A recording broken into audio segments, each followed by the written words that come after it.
ತಮ್ಮ ಮಕ್ಕಳು ಕಲ್ತ್ಬಿಟ್ಟು ವಿದ್ಯಾವಂತರಾಗಲಿ, ಬುದ್ಧಿವಂತರಾಗಲಿ, ಕೋಟ್ಯಾಧಿಪತಿಗಳಾಗಲಿ, ಸಕ್ಸಸ್ಫುಲ್ ಆಗಲಿ, ಒಂದು ದೊಡ್ಡ ಸ್ಥಾನಕ್ಕೆ ಹೋಗಲಿ ಅಂತ ಹೇಳ್ಬಿಟ್ಟು ಪೇರೆಂಟ್ಸ್ಗಳೆಲ್ಲ ಸಿಕ್ಕಾಪಟ್ಟೆ ಸಾಲ ಶೂಲ ಎಲ್ಲ ಮಾಡಿಬಿಟ್ಟು ತಮ್ಮ ಮಕ್ಕಳನ್ನು ಒಳ್ಳೊಳ್ಳೆ ಸ್ಕೂಲ್ಗಳಿಗೆ, ಕಾಲೇಜ್ಗಳಿಗೆ, ಯೂನಿವರ್ಸಿಟಿಗಳಿಗೆ ಕಳಿಸ್ತಾರೆ. ಆದರೆ ದುರಾದೃಷ್ಟ ಏನಪ್ಪ ಅಂತಂದರೆ ಈ ಸ್ಕೂಲು, ಕಾಲೇಜು, ಯೂನಿವರ್ಸಿಟಿಗಳೇ ಮಕ್ಕಳನ್ನು ಫೇಲ್ ಮಾಡ್ತಿವೆ. ಅಂತಂದರೆ ನಮ್ಮನ್ನು ಲೈಫಲ್ಲಿ ಫೇಲ್ ಮಾಡ್ತಿವೆ. ನಮಗೆ ಲೈಫಲ್ಲಿ ಉದ್ಧಾರ ಆಗೋಕ್ಕೆ ಏನು ಬೇಕೋ ಅದನ್ನೆಲ್ಲವನ್ನು ಅವು ಕಲಿಸ್ತಾ ಇಲ್ಲ. ಎಲ್ಲಿ ತನಕ ನೀವು ಸ್ಕೂಲು, ಕಾಲೇಜುಗಳಲ್ಲಿ ಇರ್ತೀರೋ ಅಲ್ಲಿ ತನಕ ಮಾತ್ರ ನಿಮಗೆ ಮಾರ್ಕ್ಸ್ ಎಷ್ಟು ಅಂತ ಹೇಳಿ ಕೇಳ್ತಾರೆ. ಯಾವಾಗ ನಿಮ್ಮ ಎಜುಕೇಷನ್ ಕಂಪ್ಲೀಟ್ ಆಗುತ್ತಲ್ಲ ಆವಾಗ ನಿಮಗೆ ಮನಿ ಬಗ್ಗೆ ಕೇಳ್ತಾರೆ. ಎಷ್ಟು ದುಡ್ಡು ಸಂಪಾದಿಸ್ತೀಯಾ, ಎಷ್ಟು ಬ್ಯಾಂಕ್ ಬ್ಯಾಲೆನ್ಸ್ ಇದೆ, ಎಂಥ ಮನೆ ಇದೆ, ಎಂಥ ಕಾರ್ ಇದೆ, ಇದನ್ನೆಲ್ಲವನ್ನು ಕೇಳ್ತಾರೆ. ಅಂತಂದರೆ ನಮಗೆ ನಮ್ಮ ಶಾಲಾ ಕಾಲೇಜುಗಳು ಪ್ರಾಕ್ಟಿಕಲ್ ಎಜುಕೇಷನನ್ನು ಕೊಡ್ತಾ ಇಲ್ಲ, ಫೈನಾನ್ಷಿಯಲ್ ಎಜುಕೇಷನನ್ನು ಕೊಡ್ತಾ ಇಲ್ಲ. ನಮ್ಮ ಲೈಫಲ್ಲಿ ನಾವು ಮುಂದೆ ಹೋಗೋಕ್ಕೆ, ಒಂದು ಉನ್ನತವಾದ ಸ್ಥಾನಕ್ಕೆ ಏರೋಕೆ ಮತ್ತು ಈ ಸಮಾಜದಲ್ಲಿ ಚೆನ್ನಾಗಿರೋಕೆ ಏನೇನೆಲ್ಲ ಬೇಕಲ್ಲ ಅದನ್ನು ಕಲಿಸ್ತಾ ಇಲ್ಲ. ಸೊ ಅದಕ್ಕಾಗಿಯೇ ನಾವು ಶಾಲೆಗೆ ಹೋದರೂ ಕೂಡ ಫೇಲ್ ಆಗ್ತಾ ಇದ್ದೀವಿ, PhD ಆದರೂ ಕೂಡ ದುಡ್ಡಿಗಾಗಿ ಪರದಾಡ್ತಾ ಇದ್ದೀವಿ. ಸೊ ನೀವೇನಾದರೂ ಈ ರೀತಿ ತೊಂದರೆಗಳನ್ನು ಅನುಭವಿಸ್ತಾ ಇದ್ದರೆ ಈಗೂ ಕೂಡ ಕಾಲ ಮಿಂಚಿಲ್ಲ. ನೀವು ಶಾಲೆಗಳು ಕಲಿಸದ ಈ 3 ವಿಷಯಗಳನ್ನು ಸರಿಯಾಗಿ ಅರ್ಥ ಮಾಡ್ಕೊಳ್ಳಿ. ನಿಮ್ಮ ಜೀವನದಲ್ಲಿಯೂ ಕೂಡ ದುಡ್ಡು ಬಂದೇ ಬರುತ್ತೆ. ಶಾಲೆಗಳು ಕಲಿಸದ 3 ವಿಷಯಗಳು ಇಂತಿವೆ. Number 1, the language of money. ಈ ದುಡ್ಡಿದೆಯಲ್ಲ, ಈ ದುಡ್ಡಿಗೂ ಕೂಡ ಒಂದು ಭಾಷೆ ಇದೆ. ಹೇಗೆ ನಾನೀಗ ಕನ್ನಡದಲ್ಲಿ ಮಾತಾಡ್ತಾ ಇರುವೆಯಲ್ಲ, ಅದೇ ರೀತಿ ದುಡ್ಡು ಕೂಡ ಮಾತಾಡುತ್ತೆ. ಅದರ ಭಾಷೆಯನ್ನು ನಮಗೆ ಈ ಶಾಲೆಗಳು, ಕಾಲೇಜುಗಳು, ಯೂನಿವರ್ಸಿಟಿಗಳು ಕಲಿಸಲ್ಲ. ದುಡ್ಡಿನ ಭಾಷೆ ಯಾವುದಪ್ಪ ಅಂತಂದರೆ ಫೈನಾನ್ಷಿಯಲ್ ಲಿಟ್ರಸಿ. ದುಡ್ಡಿಗೆ ತನ್ನದೇ ಆದ ಒಂದು ಭಾಷೆ ಇದೆ. ಪ್ರಾಣಿಗಳು ಒಂದು ಬೇರೆ ಭಾಷೆಯಲ್ಲಿ ಮಾತಾಡ್ತವೆ, ಹೆಣ್ಮಕ್ಳು ಒಂದು ಬೇರೆ ಭಾಷೆಯಲ್ಲಿ ಥಿಂಕ್ ಮಾಡ್ತಾರೆ, ಗಂಡ್ಮಕ್ಕಳ ಒಂದು ಭಾಷೆ ಬೇರೆ ಇದೆ. ಸೊ ಇನ್ನು ಬೇರೆ ದೇಶದವರ ಭಾಷೆಗಳು ಬೇರೆ ಬೇರೆ ಇರ್ತವೆ. ಈ ರೀತಿ ಪ್ರತಿಯೊಂದಕ್ಕೂ ಕೂಡ ಭಾಷೆಗಳಿರ್ತವೆ. ಅದೇ ರೀತಿ ಈ ದುಡ್ಡಿಗೂ ಕೂಡ ತನ್ನದೇ ಆದ ಒಂದು ಸ್ವಂತ ಭಾಷೆ ಇದೆ. ಅದಕ್ಕೆ ನಾವು ಫೈನಾನ್ಷಿಯಲ್ ಲಿಟ್ರಸಿ ಅಂತೀವಿ. ಈ ದುಡ್ಡಿನ ಭಾಷೆ ನಿಮಗೆ ಅರ್ಥ ಆಗ್ಬೇಕಪ್ಪ ಅಂತಂದ್ರೆ ನೀವು ರಿಚ್ ಡ್ಯಾಡ್ ಪುವರ್ ಡ್ಯಾಡ್ ಅನ್ನೋ ಒಂದು ಪುಸ್ತಕ ಇದೆ, ಅದನ್ನ ಓದಬೇಕು. ಇದರ ಲಿಂಕು ಈ ವಿಡಿಯೋದ ಡಿಸ್ಕ್ರಿಪ್ಷನ್ ಬಾಕ್ಸ್ ಅಲ್ಲಿ ಕೊಟ್ಟಿರುವೆ, ಚೆಕ್ಔಟ್ ಮಾಡಿ. ಯಾವಾಗ ನೀವು ಈ ಪುಸ್ತಕವನ್ನ ಓದ್ತಿರಲ್ಲ ಆವಾಗ ನಿಮಗೆ ಕ್ಯಾಶ್ ಫ್ಲೋ ಕ್ವಾಡ್ರೆಂಟ್ ನ ಬಗ್ಗೆ ಗೊತ್ತಾಗುತ್ತೆ. ಆವಾಗ ನಿಮಗೆ ದುಡ್ಡಿನ ಭಾಷೆ ಅರ್ಥ ಆಗುತ್ತೆ. ಈ ಕ್ವಾಡ್ರೆಂಟ್ ನಲ್ಲಿ ಮೊದಲಿಗೆ ಬರೋರು ಯಾರಪ್ಪ ಅಂತಂದ್ರೆ ಎಂಪ್ಲಾಯಿಗಳು, ಮತ್ತೆ ಎರಡನೇದಾಗಿ ಬರೋರು ಯಾರಪ್ಪ ಅಂತಂದ್ರೆ ಸೆಲ್ಫ್ ಎಂಪ್ಲಾಯ್ಡ್ ಆಗಿರೋರು. ಅಂದ್ರೆ ಇವರು ದುಡ್ಡಿಗಾಗಿ ಬೇರೆಯವ್ರ ಹತ್ರ ಕೆಲ್ಸಕ್ಕೆ ಹೋಗ್ತಾರೆ. ಇವರು ದುಡ್ಡಿಗಾಗಿ ಸ್ವಂತ ಉದ್ಯೋಗವನ್ನ ಶುರು ಮಾಡ್ಕೊಂಡಿದ್ದಾರೆ, ಡಾಕ್ಟರ್ಸ್ಗಳು, ಇಂಜಿನಿಯರ್ಸ್ಗಳು, ಈ ತರ. ಇನ್ನು ಬಿ ಅಂತಂದ್ರೆ ಯಾರಪ್ಪ ಅಂತಂದ್ರೆ ಬಿಗ್ ಬಿಸ್ನೆಸ್ ಮ್ಯಾನ್ಗಳು. ಸೊ ಇವರು ದುಡ್ಡಿಗೋಸ್ಕರ ಬೇರೆಯವರನ್ನ ದುಡಿಸ್ತಾರೆ, ಸಿಸ್ಟಮ್ಸ್ಗಳನ್ನ ಮಾಡಿದ್ದಾರೆ.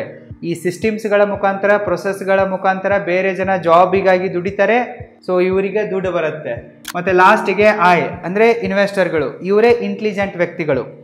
ಈ ಕ್ವಾಡ್ರೆಂಟ್ ನಲ್ಲಿ ಇರುವವರಿಗೂ ಕೂಡ ದುಡ್ಡಿನ ಭಾಷೆ ಗೊತ್ತಿಲ್ಲ. ಎಸ್ ಕ್ವಾಡ್ರೆಂಟ್ ನಲ್ಲಿ ಇರುವವರಿಗೂ ಕೂಡ ದುಡ್ಡಿನ ಭಾಷೆ ಸರಿಯಾಗಿ ಗೊತ್ತಿಲ್ಲ. ಸೊ ದುಡ್ಡಿನ ಭಾಷೆ ಯಾರಿಗೆ ಗೊತ್ತಿದೆಯಪ್ಪ ಅಂತಂದ್ರೆ ಈ ಬಿ ಮತ್ತೆ ಐ ಕ್ವಾಡ್ರೆಂಟ್ ನಲ್ಲಿರುವವರಿಗೆ ಮಾತ್ರ ಈ ದುಡ್ಡಿನ ಭಾಷೆ ಗೊತ್ತಿದೆ. ಇವರಿಗೆ ಮಾತ್ರ ಈ ಭಾಷೆ ಗೊತ್ತಿರೋದ್ರಿಂದ ಇವರು ಮಿಲಿಯನಿಯರ್ಗಳಾಗ್ತಾ ಇದ್ದಾರೆ, ಬಿಲಿಯನಿಯರ್ಗಳಾಗ್ತಾ ಇದ್ದಾರೆ, ಸಿಕ್ಕಾಪಟ್ಟೆ ಸಕ್ಸಸ್ಫುಲ್ ಆಗ್ತಾ ಇದ್ದಾರೆ. ಸುಟ್ಟರೂ ಸುಡಲಾರದಷ್ಟು ಸಂಪತ್ತನ್ನ ತಮ್ಮ ಹತ್ರ ಸಂಗ್ರಹಣೆ ಮಾಡಿ ಇಟ್ಕೊಂಡ್ಬಿಟ್ಟಿದ್ದಾರೆ. ಸೊ ಯಾವಾಗ ನಿಮಗೆ ದುಡ್ಡಿನ ಭಾಷೆ ಅರ್ಥ ಆಗುತ್ತಲ್ಲ ಆವಾಗಲೇ ನೀವು ಕೂಡ ಸಕ್ಸಸ್ಫುಲ್ ಆಗ್ತೀರಾ, ಶ್ರೀಮಂತರಾಗ್ತೀರಾ. ನೀವು ಎಲ್ಲೋ ಹೋಗ್ಬಿಟ್ಟು ಮ್ಯೂಚುವಲ್ ಫಂಡ್ನಲ್ಲಿ ಒಂದು 5,000 10,000 ಇನ್ವೆಸ್ಟ್ ಮಾಡಿದರೆ ನೀವು ಇನ್ವೆಸ್ಟರ್ ಅಂದಂಗಲ್ಲ. ಸೊ ಇನ್ವೆಸ್ಟರ್ಗಳಿಗೆ ಬೇರೆ ಡೆಫಿನೇಷನ್ ಇದೆ. ಈ ರೇಂಜಿಗೆ ಹೋಗ್ಬೇಕು ನೀವು. ಇಲ್ಲಿ ಇ ಮತ್ತು ಎಸ್ ಕ್ವಾಡ್ರೆಂಟ್ನಲ್ಲಿ ಕುತ್ಕೊಂಡ್ಬಿಟ್ಟು ನಾನು ಬಿಸ್ನೆಸ್ ಮಾಡ್ತಾ ಇದ್ದೀನಿ, ನಾನು ಇನ್ವೆಸ್ಟ್ಮೆಂಟ್ ಮಾಡ್ತಾ ಇದ್ದೀನಿ ಅಂತಂದರೆ ನಿಮಗೆ ದುಡ್ಡಿನ ಭಾಷೆ ಗೊತ್ತಿಲ್ಲ ಅಂತಂದಂಗೆ. ಯಾವಾಗ ನೀವು ಈ ಬಿ ಮತ್ತು ಐ ಕ್ವಾಡ್ರೆಂಟಿಗೆ ಬಂದು ಬಿಸ್ನೆಸ್ಸನ್ನು ಮಾಡ್ತಿರೋ, ಇನ್ವೆಸ್ಟ್ಮೆಂಟನ್ನು ಮಾಡ್ತಿರೋ ಆವಾಗಲೇ ನಿಮಗೆ ದುಡ್ಡಿನ ಭಾಷೆ ಗೊತ್ತಿದೆ ಅಂತಂದಂಗೆ. ಈ ಭಾಷೆಯನ್ನು ನಮ್ಮ ಶಾಲಾ ಕಾಲೇಜುಗಳು ಕಲಿಸಲ್ಲ. ಹೀಗಾಗಿ ನಾವು ನಮ್ಮ ಲೈಫಲ್ಲಿ ಹಿಂದೆ ಉಳಿದು ಬಿಡ್ತೀವಿ. ನಮಗೆ ಶಾಲಾ ಕಾಲೇಜುಗಳು ಏನು ಕಲಿಸ್ತವೆ? ದುಡ್ಡು ಬೇಕಪ್ಪ ಅಂತಂದರೆ ಚೆನ್ನಾಗಿ ಓದು, ಚೆನ್ನಾಗಿರೋ ಜಾಬನ್ನು ಹಿಡಿ, ಇಷ್ಟೇ ಕಲಿಸ್ತವೆ. ಯಾವತ್ತೂ ಕೂಡ ಅವು ಬಿಸ್ನೆಸ್ ಮಾಡೋಕ್ಕೆ ಹೇಳಲ್ಲ, ಇನ್ವೆಸ್ಟರ್ ಆಗಕ್ಕೆ ಹೇಳಲ್ಲ. ಅದಕ್ಕಾಗಿಯೇ ಇವುಗಳ ಬಗ್ಗೆ ನಮಗೆ ಕಲ್ಪನೆನೇ ಇಲ್ಲ. ಅದಕ್ಕಾಗಿಯೇ ನಾವು PhD ಮಾಡಿದ್ರು ಕೂಡ, ಎಷ್ಟೇ ಕಲ್ತರೂ ಕೂಡ, ಕ್ಲಾಸ್ ಟಾಪರ್ ಆಗಿದ್ರು ಕೂಡ ಲೈಫಲ್ಲಿ ಬಂದು ಫೇಲ್ ಆಗಿಬಿಡ್ತೀವಿ, ಹಾಳಾಗಿಬಿಡ್ತೀವಿ. ಸಾಯೋ ತನಕವೂ ಕೂಡ ದುಡ್ಡಿಗಾಗಿ ಪರದಾಡ್ತೀವಿ. ಇದು ರಿಯಾಲಿಟಿ ಆಗಿದೆ. ಅರಗಿಸಿಕೊಳ್ಳೋದು ಕಷ್ಟ ಇದೆ, ಬಟ್ ಅರಗಿಸಿಕೊಳ್ಳಲೇಬೇಕಾಗುತ್ತೆ. ನಂಬರ್ 2, ಇನ್ನು ಶಾಲೆ ಕಲಿಸದ ಎರಡನೇ ವಿಷಯ ಏನಪ್ಪಾ ಅಂತಂದರೆ ಹೌ ಟು ಮೇಕ್ ಮಿಸ್ಟೇಕ್ಸ್. ಈ ಶಾಲಾ ಕಾಲೇಜುಗಳು ನಮಗೆ ಮಿಸ್ಟೇಕ್ ಮಾಡೋಕ್ಕೆ ಪರ್ಮಿಷನನ್ನು ಕೊಡಲ್ಲ. ನಾವು ಸಣ್ಣ ಪುಟ್ಟ ತಪ್ಪುಗಳನ್ನು ಮಾಡಿಯೇ ಕಲಿಬೇಕಾಗತ್ತೆ. ತಪ್ಪು ಮಾಡಿದವರು ಯಾರೂ ಇಲ್ಲ, ಮತ್ತು ನೀವು ಕಲಿಬೇಕಪ್ಪ ಅಂದರೆ ತಪ್ಪು ಮಾಡಲೇಬೇಕಾಗತ್ತೆ. ಆದರೆ ಈ ಶಾಲೆಗಳು ಕಾಲೇಜುಗಳು ನಿಮಗೆ ತಪ್ಪನ್ನು ಮಾಡುವ ಅವಕಾಶವನ್ನೇ ಕೊಡಲ್ಲ. ಸೊ ಯಾವಾಗ ನೀವು ಹೊಸದನ್ನು ಕಲಿಯೋಕೆ ಟ್ರೈ ಮಾಡ್ತೀರೋ ಆವಾಗ ಈ ಶಾಲಾ ಕಾಲೇಜುಗಳು ನಿಮಗೆ ಪನಿಷ್ ಮಾಡ್ತವೆ, ಶಿಕ್ಷೆಯನ್ನು ಕೊಡ್ತವೆ. ಹೀಗಾಗಿ ನೀವು ಜೀವನದಲ್ಲಿ ಏನನ್ನ ಹೊಸದಾಗಿ ಮಾಡೋಕ್ಕೂ ಕೂಡ ಪ್ರಯತ್ನ ಪಡಲ್ಲ, ಧೈರ್ಯ ಪಡಲ್ಲ. ಯಾಕಂದರೆ ನಿಮ್ಗೆ ಗೊತ್ತಿದೆ ಅಲ್ಲ, ಹೊಸದಾಗಿ ಮಾಡಿದರೆ ಟೀಚರ್ ಪನಿಷ್ಮೆಂಟ್ ಕೊಡ್ತಾರೆ ಅನ್ನೋದು ನಿಮ್ಮ ಸಬ್ ಕಾನ್ಷಿಯಸ್ ಮೈಂಡಲ್ಲಿ ಸೆಟ್ ಆಗಿ ಹೋಗ್ಬಿಟ್ಟಿರುತ್ತೆ ಚಿಕ್ಕ ವಯಸ್ಸಿನಲ್ಲಿಯೇ. ನಮ್ಮ ಈ ಶಾಲಾ ಕಾಲೇಜುಗಳು ಇವೆ ಅಲ್ಲ, ನಮ್ಮ ಟ್ಯಾಲೆಂಟ್ಗೆ ತಕ್ಕಂತೆ ಮತ್ತು ನಮಗೇನು ಬರುತ್ತೋ ಅದಕ್ಕೆ ತಕ್ಕಂತೆ ನಮ್ಮನ್ನು ಟ್ರೈನ್ ಮಾಡಲ್ಲ. ಅವ್ರದ್ದೇ ಆದಂಥ ಒಂದು ಹಳೆ ಗೊಡ್ಡು ಸಿದ್ಧಾಂತವಿದೆ, ಸಿಸ್ಟಮ್ ಇದೆ, ಅದರ ತಕ್ಕಂಗೆ ಟ್ರೈನ್ ಮಾಡ್ತವೆ.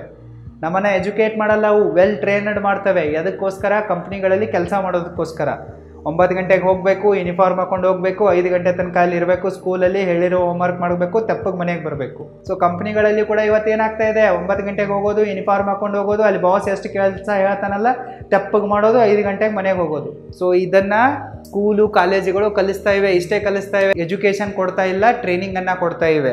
ಮುಂದೆ ಹೋಗಿ ಅಲ್ಲಿ ಈ ಮತ್ತು ಎಸ್ ಕ್ವಾಡ್ರೆಂಟ್ನಲ್ಲಿ ನಮ್ಮ ಜೀವನ ಹಾಳು ಮಾಡ್ಕೊಳ್ಳೋಕ್ಕೆ ಟ್ರೈನಿಂಗ್ ಕೊಡ್ತಾ ಇವೆ ಅಷ್ಟೇ.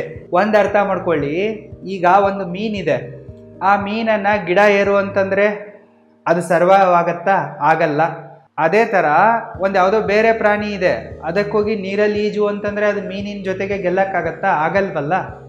ಸೊ ನಮ್ಮ ಎಜುಕೇಷನ್ ಸಿಸ್ಟಮ್ಗೆ ಇಷ್ಟು ಬೇಸಿಕ್ ಕಾಮನ್ ಸೆನ್ಸು ಕೂಡ ಇಲ್ಲ. ಅದು ನಮ್ಮಲ್ಲಿ ಏನಿದೆ, ನಮ್ಮ ಸ್ಕಿಲ್ಗಳು ಏನಿವೆ ಅದಕ್ಕೆ ತಕ್ಕಂತೆ ನಮ್ಮನ್ನು ಟ್ರೈನ್ ಮಾಡಿ ಆ ದಿಶೆಯಲ್ಲಿ ಕಲಿಸ್ಬೇಕು ನಮ್ಮನ್ನು. ಆದರೆ ಕಲಿಸ್ತಾ ಇಲ್ಲ ಮತ್ತು ಆ ದಿಶೆಯಲ್ಲಿ ಕಳಿಸ್ತಾನೂ ಇಲ್ಲ. ಸೊ ಹೀಗಾಗಿನೇ ನಾವು ಸ್ಟ್ರಕ್ ಆಗಿಬಿಟ್ಟಿದ್ದೀವಿ. ನಾವು ಯಾವಾಗ ಮಿಸ್ಟೇಕ್ಸ್ಗಳನ್ನು ಮಾಡ್ತೀವಲ್ಲ ಆವಾಗಲೇ ಏನಾದರೂ ಒಂದು ಹೊಸದನ್ನು ಕಲಿತೀವಿ. ಈಗ ಒಂದು ಸಣ್ಣ ಮಗು ಇದೆ, ಅದು ನಡೆಯೋಕ್ಕೆ ಪ್ರಯತ್ನ ಪಡಬೇಕು. ಅದು ಹಾಗೆ ಉರುಳ್ತಾ ಇರುತ್ತೆ ನೆಲದ ಮೇಲೇ. ಅದು ಸ್ವಲ್ಪ ಅಂಬೆಗಾಲು ಇಡೋಕ್ಕೆ ಸ್ಟಾರ್ಟ್ ಮಾಡುತ್ತೆ, ಅದಾದ ನಂತರ ಒಂದೇ ಕಾಲ ಮೇಲೆ ನಿಂತ್ಕೊಳ್ಳೋಕ್ಕೆ ಸ್ಟಾರ್ಟ್ ಮಾಡುತ್ತೆ, 2 ಕಾಲ ಮೇಲೆ ನಿಂತ್ಕೊಳ್ಳೋಕ್ಕೆ ಸ್ಟಾರ್ಟ್ ಮಾಡುತ್ತೆ, ಸಣ್ಣ ಸಣ್ಣ ಹೆಜ್ಜೆಗಳನ್ನು ಇಟ್ಟು ನಡೆಯೋದನ್ನು ಕಲಿಯೋ ಪ್ರಯತ್ನ ಮಾಡುತ್ತೆ.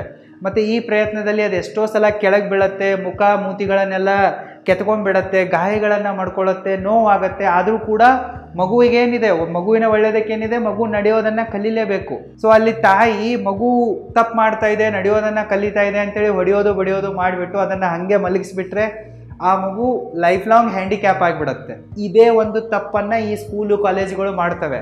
ಯಾವಾಗ ನಾವು ಒಂದು ಸ್ವಲ್ಪ ಹೊಸದಾಗಿ ಏನನ್ನಾದರೂ ಕಲಿತಾ ಇರ್ತೀವಿ, ಮಾಡ್ತಾ ಇರ್ತೀವಿ, ಕ್ರಿಯೇಟಿವಿಟಿಯನ್ನು ತೋರಿಸ್ತಾ ಇರ್ತೀವಿ, ಸ್ಕಿಲ್ ಡೆವಲಪ್ಮೆಂಟ್ ಮಾಡ್ಕೊತಾ ಇರ್ತೀವಲ್ಲ, ಆವಾಗ ಈ ಸ್ಕೂಲು ಕಾಲೇಜುಗಳು ನಮ್ಮನ್ನು ಡಿಮೋಟಿವೇಟ್ ಮಾಡ್ತವೆ, ಫನಿಷ್ ಮಾಡ್ತವೆ, ಅದನ್ನು ಮಾಡದೇ ಇರೋ ಥರ ಮಾಡ್ತವೆ. ಸೈಕಲ್ ಕಲಿಯೋದಿದೆ ಅಂತ ಅಂದ್ಕೊಳ್ಳಿ, ನಾವು ಹೋಗಲೇಬೇಕು, ಸೈಕಲ್ ಮೇಲೆ ಕೂಡಲೇಬೇಕು, ನಮ್ಮ ಮೊಳಕಾಲು ಪಟ್ಟಿಗಳನ್ನೆಲ್ಲ ಒಡ್ಕೊಳ್ಳೇಬೇಕು. ನೀವು ಸೈಕಲ್ ಮೇಲಿಂದ ಬಿದ್ದು ನಿಮ್ಮ ಮೊಳಕಾಲು ಮುರ್ಕೊಳ್ಳೋ ತನಕ ಸೈಕ್ಲಿಂಗ್ ಕಲಿಯೋಕ್ಕಾಗೋದೇ ಇಲ್ಲ. ಸೊ ಅಲ್ಲಿ ತಪ್ಪು ಮಾಡಿದ್ರಾಗಲೇ ಕಲಿತೀವಿ. ಈಗ ನಾನು ಕೂಡ ಇದ್ದೀನಿ, ನಾನು ಸ್ಟಾರ್ಟಪ್ ಶುರು ಮಾಡಿರುವೆ, ಸಿಕ್ಕಾಪಟ್ಟೆ ತಪ್ಪುಗಳನ್ನು ಮಾಡ್ಕೊಂಡಿರುವೆ, ಅದಕ್ಕಾಗಿ ನನಗೆ ಇಷ್ಟೊಂದು ನಾಲೆಜ್ ಬಂದಿದೆ. ಸೊ ನಾನು ಶುರುನೇ ಮಾಡಿಲ್ಲಪ್ಪ ಅಂತಂದರೆ, ಟ್ರೈ ಮಾಡಿಲ್ಲಪ್ಪ ಅಂತಂದರೆ, ತಪ್ಪೇ ಮಾಡಿಲ್ಲಪ್ಪ ಅಂತಂದರೆ ನನಗೇನು ಗೊತ್ತೇ ಆಗಲ್ಲ, ಎಕ್ಸ್ಪೀರಿಯನ್ಸ್ ಬರೋದೇ ಇಲ್ಲ, ನಾಲೆಜ್ ಬರೋದೇ ಇಲ್ಲ. ಸೊ ಈ ಸ್ಕೂಲು ಕಾಲೇಜುಗಳು ನಮಗೆ ತಪ್ಪುಗಳನ್ನು ಮಾಡೋದು ಹೇಗಂತನೂ ಹೇಳ್ಕೊಡಲ್ಲ, ಮತ್ತು ತಪ್ಪುಗಳನ್ನು ಹೇಗೆ ಸುಧಾರಿಸಿಕೊಂಡು ಅದರಿಂದ ಕಲಿಯೋದು ಹೇಗೆ ಅಂತಲೂ ಹೇಳ್ಕೊಡಲ್ಲ, ಲೈಫಲ್ಲಿ ಮುಂದೆ ಹೋಗೋದು ಹೇಗಂತ ಹೇಳ್ಕೊಡಲ್ಲ. ಅವು ಬರೀ ಒಂದೇ ಹೇಳ್ಕೊಡ್ತವೆ, job job job, marks marks marks ಅಷ್ಟೇ, ಬಾಯಿ ಒಳಗಿನ ಕಪ್ಪೆಗಳಾಗಿಬಿಟ್ಟಿವೆ. ಇನ್ನು ನಂಬರ್ 3 ಆ್ಯಂಡ್ ಲಾಸ್ಟ್, ಈ ಸ್ಕೂಲು ಕಾಲೇಜುಗಳು ನಮಗೆ ಕೋಆಪರೇಷನನ್ನು ಕಲಿಸಲ್ಲ. ನಾವು ಈ ಬಿ ಮತ್ತು ಐ ಕ್ವಾಡ್ರೆಂಟ್ನಲ್ಲಿ ಹೋಗಬೇಕಪ್ಪ ಅಂತಂದರೆ ಅಲ್ಲಿ ಹೋಗಿ ಒಬ್ಬರೇ ಏನೂ ಮಾಡೋಕ್ಕಾಗಲ್ಲ. ಈ ಬಿ ಕ್ವಾಡ್ರೆಂಟ್ನಲ್ಲಿ ಏನಿದೆ, ನನ್ನ ಈಗ ಬಿಸ್ನೆಸ್ ಇದೆ ಸರಿನಾ, ನನ್ನ ಬಿಸ್ನೆಸ್ನಲ್ಲಿ ನಾನು ಒಬ್ಬನೇ ದುಡಿತಾ ಇದ್ದೀನಿ ಅಂತಂದರೆ ಅದೇನಾಯಿತು, ಎಸ್ ಕ್ವಾಡ್ರೆಂಟಿಗೆ ನಾನು ಬಂದುಬಿಡ್ತೀನಿ. ಆದರೆ ಈಗ ನಮ್ಮ ಸ್ಟಾರ್ಟಪ್ನಲ್ಲಿ ಎಷ್ಟು ಜನ ಇದ್ದಾರೆ, 13 ಜನ ಇದ್ದಾರೆ. ಈಗ ಫಂಡಿಂಗ್ ಸಿಕ್ತಪ್ಪ ಅಂತಂದರೆ ನಾವು ಇದನ್ನು 50ಗೆ ರೈಸ್ ಮಾಡ್ತೀವಿ ಸರಿನಾ. ಈ 13 ಅಥವಾ 50 ಜನರನ್ನು ಮೇಂಟೈನ್ ಮಾಡೋಕ್ಕೆ ಬರಬೇಕಲ್ಲ, ಟೀಮ್ ವರ್ಕ್ ಆಗಬೇಕಲ್ಲ. ಇಲ್ಲಿ ಆರ್ಡರ್ ಮಾಡೋದ್ರಿಂದ ಏನೂ ಕೆಲಸ ಆಗಲ್ಲ, ಕೋಆಪ್ರೇಷನ್ ಮಾಡಬೇಕಾಗತ್ತೆ, ಸಹಕಾರವನ್ನು ಕೊಡಬೇಕಾಗತ್ತೆ. ಆವಾಗಲೇ ಈ ಬಿ ಕ್ವಾಡ್ರೆಂಟ್ನಲ್ಲಿ ಮತ್ತು ಐ ಕ್ವಾಡ್ರೆಂಟ್ನಲ್ಲಿ ನೀವು ಸರ್ವೈವ್ ಆಗ್ತೀರಾ. ಆದರೆ ಸ್ಕೂಲು ಕಾಲೇಜುಗಳು ಇದನ್ನು ಕಲಿಸಲ್ಲ. ಯಾವನಿಗೆ ಜಾಸ್ತಿ ಮಾರ್ಕ್ಸ್ ಬಂದಿರುತ್ತೋ ಆತ ಐನ್ಸ್ಟೀನ್ ಥರ ಬಿಲ್ಡಪ್ ಕೊಡ್ತಾರೆ ಟೀಚರ್ಸ್ಗಳು. ಇನ್ನು ಯಾರಿಗೆ ಸ್ವಲ್ಪ ಕಮ್ಮಿ ಮಾರ್ಕ್ಸ್ ಬಂದಿರುತ್ತೋ ಅವರನ್ನು ಬಯೋಕ್ಕೆ ಸ್ಟಾರ್ಟ್ ಮಾಡ್ತಾರೆ, ನೀನು ಜೀವನದಲ್ಲಿ ಏನೂ ಆಗಲ್ಲ, ಉದ್ಧಾರ ಆಗಲ್ಲ ಅಂತೇಳಿ ಶಾಪ ಹಾಕಕ್ಕೆ ಸ್ಟಾರ್ಟ್ ಮಾಡ್ತಾರೆ. ಇನ್ನು ನಮ್ಮ ಮೂರ್ಖ ಪೇರೆಂಟ್ಸ್ಗಳು, ಈ ಮೂರ್ಖ ಟೀಚರ್ಗಳು ಹೇಳೋದನ್ನೇ ಕೇಳಿಬಿಟ್ಟು ಅದೇ ಥರ ನಮ್ಮನ್ನು ಬೇರೆಯವರೊಂದಿಗೆ ಕಂಪೇರ್ ಮಾಡಿಬಿಟ್ಟು ಹೊಡಿ ಮಾಡ್ತಾರೆ, ಡಿಮೋಟಿವೇಟ್ ಮಾಡ್ತಾರೆ. ನಾವು ಎಷ್ಟೇ ಟ್ಯಾಲೆಂಟೆಡ್ ಆಗಿದ್ರೂ ಕೂಡ ನಮಗೆ ಸಪೋರ್ಟೇ ಮಾಡಲ್ಲ, ಸಾಥೇ ಕೊಡಲ್ಲ. ಸೊ ಹೀಗಾಗಿ ಈ ಕೋಆಪ್ರೇಷನನ್ನು ಈ ಸ್ಕೂಲು ಕಾಲೇಜುಗಳು ಕಲಿಸದೇ ಇರೋದ್ರಿಂದ ಮ್ಯಾಕ್ಸಿಮಮ್ ಟಾಪರ್ಗಳು ಫೇಲ್ ಆಗ್ತಾರೆ. ಇನ್ನು ಯಾರು ಸ್ವಲ್ಪ ಹಿಂದ್ಗಡೆ ಕುಂತಿದ್ದಾರಲ್ಲ, ನಮ್ಮ ಥರ ಲಾಸ್ಟ್ ಬೆಂಚರ್ಸು, ನಾವೆಲ್ಲ ಟ್ಯಾಲೆಂಟೆಡೇ ಇದ್ದೀವಿ, ಟಾಪರ್ ಆಗಿದ್ರು ಕೂಡ ನಾನು ಎಷ್ಟು ದಿನ ಸ್ಕೂಲು ಕಾಲೇಜಿಗೆ ಹೋಗಿದ್ದೀನೋ ಲಾಸ್ಟ್ ಬೆಂಚ್ ಮೇಲೇ ಕೂತಿರುವೆ. ಮತ್ತು ನಾನು ಎಲ್ಲಿ ತನಕ ಕಾಲೇಜಿಗೆ ಹೋಗಿದ್ದೀನಲ್ಲ ಅಲ್ಲಿ ತನಕ ಯಾವತ್ತೂ ಕೂಡ ನನ್ನ ಟಾಪರ್ ಸ್ಥಾನವನ್ನು ಬಿಟ್ಕೊಟ್ಟಿಲ್ಲ. ಆದರೂ ಕೂಡ ಎಲ್ಲ ಟೀಚರ್ಸ್ಗಳು ಏನಂತ ಇದ್ರು ನನಗೆ he is a last bencher. Result ಬಂದಾಗ ಮುಖ ಮುಚ್ಕೊಂಡು ಹೋಗ್ತಾ ಇದ್ರು. ಸೊ ನಮ್ಮ ಹತ್ರ ಟ್ಯಾಲೆಂಟ್ ಇರುತ್ತೆ. ಅಬ್ದುಲ್ ಕಲಾಂ ಅವರು ಕೂಡ ಹೇಳಿದ್ದಾರೆ, ದೇಶದ ಬೆಸ್ಟ್ ಬ್ರೈನ್ಗಳು ಎಲ್ಲಿರ್ತಾವಪ್ಪ ಅಂತಂದರೆ ಕ್ಲಾಸ್ ರೂಮಿನ ಲಾಸ್ಟ್ ಬೆಂಚ್ ಮೇಲೆ ಇರ್ತವೆ. ಸೊ ಅದನ್ನು ಈ ಸ್ಕೂಲು ಕಾಲೇಜುಗಳು ಅರ್ಥ ಮಾಡ್ಕೊಳ್ಳಲ್ಲ, ನಮಗೆ ಕೋಆಪ್ರೇಷನನ್ನು ಕಲಿಸಲ್ಲ. ನಾವು ಜೀವನದಲ್ಲಿ ಉದ್ಧಾರ ಆಗಬೇಕಪ್ಪ ಅಂತಂದರೆ, ಬಿಲಿಯನ್ ಗಟ್ಟಲೆ ಗಳಿಸ್ಬೇಕಪ್ಪ ಅಂತಂದರೆ, ಕಂಪ್ನಿಗಳನ್ನು ರನ್ ಮಾಡಬೇಕಪ್ಪ ಅಂತಂದರೆ, ಇನ್ವೆಸ್ಟರ್ ಆಗಬೇಕಪ್ಪ ಅಂತಂದರೆ ಅಲ್ಲಿ ನಮ್ಮ ಹತ್ರ ಟೀಮ್ ವರ್ಕ್ ಬೇಕು. ಬರೀ ಒಬ್ಬರೇ ಆಟ ಆಡೋಕ್ಕಾಗಲ್ಲ ಗುರು. ನೀವು ಯಾವಾಗ ಫುಟ್ಬಾಲ್ಗಳಂತ ಆಟವನ್ನು ಆಡ್ತಿರಲ್ಲ ಆವಾಗ ನಿಮ್ಮಲ್ಲಿ ಒಂದು ಸ್ಪೋರ್ಟಿವ್ ನೇಚರ್ ಬರುತ್ತೆ. ಟೀಮ್ನೊಂದಿಗೆ ಹೇಗೆ ಹೊಂದ್ಕೊಳ್ಳೋದು, ಟೀಮ್ ವರ್ಕ್ ಅಂದರೆ ಏನು ಗೊತ್ತಾಗುತ್ತೆ. ಬಟ್ ನಮ್ಮ ದೇಶದಲ್ಲಿ ಫುಟ್ಬಾಲ್ನಂಥ ಕ್ರೀಡೆಗಳಿಗೆ ವ್ಯಾಲ್ಯೂನೇ ಇಲ್ಲ. ಬರೀ ಚಕ್ಕಗಳಾಡುವ ಕ್ರಿಕೆಟ್ ನೋಡ್ತಾರೆ. ಸೊ ಅದೇ ದೊಡ್ಡ ಸಿದ್ಧಾಂತ ಅನ್ನೋ ಥರ ಮಾಡ್ತಾರೆ, ಧರ್ಮ ಅನ್ನೋ ಥರ ಮಾಡ್ತಾರೆ. ಹಿಂಗಾದರೆ ಕೆಲಸ ಆಗಲ್ಲ. ಸೊ ಈ ಸ್ಕೂಲು ಕಾಲೇಜುಗಳಲ್ಲಿ ಕೋಆಪ್ರೇಷನ್ ಕಲಿಸಿದಾಗಲೇ ನಾವಿಲ್ಲಿ ಸರ್ವೈವ್ ಆಗ್ತೀವಿ. ದೊಡ್ಡ ಟೀಮ್ಗಳನ್ನು ಕಟ್ಟೋಕ್ಕಾಗೋದು, ಮ್ಯಾನೇಜ್ ಮಾಡೋಕ್ಕಾಗೋದು. ಟೀಮ್ ವರ್ಕ್ ಇಲ್ಲಪ್ಪ ಅಂತಂದರೆ ಕೆಲಸ ಆಗಲ್ಲ. ಸೊ ನಿಮಗಂತೂ ಈ 3 ವಿಷಯಗಳನ್ನು ಸ್ಕೂಲು ಕಾಲೇಜುಗಳು ಸತ್ರು ಕಳಿಸಲ್ಲ. ಇದನ್ನೆಲ್ಲ ಕಲಿಸ್ಬಿಟ್ರೆ ನೀವೇ ದೊಡ್ಡ ದೊಡ್ಡ ಬಿಸ್ನೆಸ್ ಮ್ಯಾನ್ಗಳಾಗ್ತೀರಾ, ಸ್ಕೂಲು ಕಾಲೇಜುಗಳನ್ನು ತೆಗಿತೀರಾ, ಹಾಸ್ಪಿಟಲ್ಗಳನ್ನು, ಕಂಪ್ನಿಗಳನ್ನು ಶುರು ಮಾಡ್ತೀರಾ. ಮತ್ತು ಈಗಾಗಲೇ ಯಾರು ಇವುಗಳನ್ನು ಶುರು ಮಾಡಿದಾರಲ್ಲ ಅವ್ರ ಹೊಟ್ಟೆ ಮೇಲೆ ಹೊಡಿತೀರಾ. ಅವರ ದಂಧೆ ನಿಂತೋಗ್ಬಿಡುತ್ತೆ. ಅದಕ್ಕಾಗಿ ಅವ್ರು ಇದನ್ನು ಯಾವತ್ತೂ ಕೂಡ ಕಲಿಸಲ್ಲ. ಸೊ ನಾನು ಕೂಡ ಇದನ್ನು ಲೈಫ್ ಲಾಂಗ್ ಇದೇ ಥರ ಎಲ್ಲ ನಿಮಗೆ ಹೇಳ್ತಾ ಕೊಡಲ್ಲ. ಇಲ್ಲಿ ನನಗೆ ಫಂಡಿಂಗ್ ಬಂತಪ್ಪ ಅಂತಂದರೆ ನಾನೆಲ್ಲ ಬಿಟ್ಟು ಅದನ್ನು ಏನು ಮಾಡಬೇಕು ಅದನ್ನು ಮಾಡೋಕ್ಕೆ ಹೋಗ್ತೀನಿ, ಹೇಳಲ್ಲ ನಿಮ್ಗೆ ಏನೂ ಕೂಡ. ಸೊ ಎಲ್ಲರೂ ಕೂಡ ಸ್ವಾರ್ಥಿಗಳೇ ಇದ್ದಾರೆ, ಎಲ್ಲರೂ ಕೂಡ ಹಿಂಗೆ ಮಾಡ್ತಾರೆ. ಅದಕ್ಕಾಗಿ ಈ 3 ವಿಷಯಗಳನ್ನು ಈಗಲಾದರೂ ಕಲೀರಿ, ಲೈಫಲ್ಲಿ ಅಳವಡಿಸಿಕೊಳ್ಳಿ.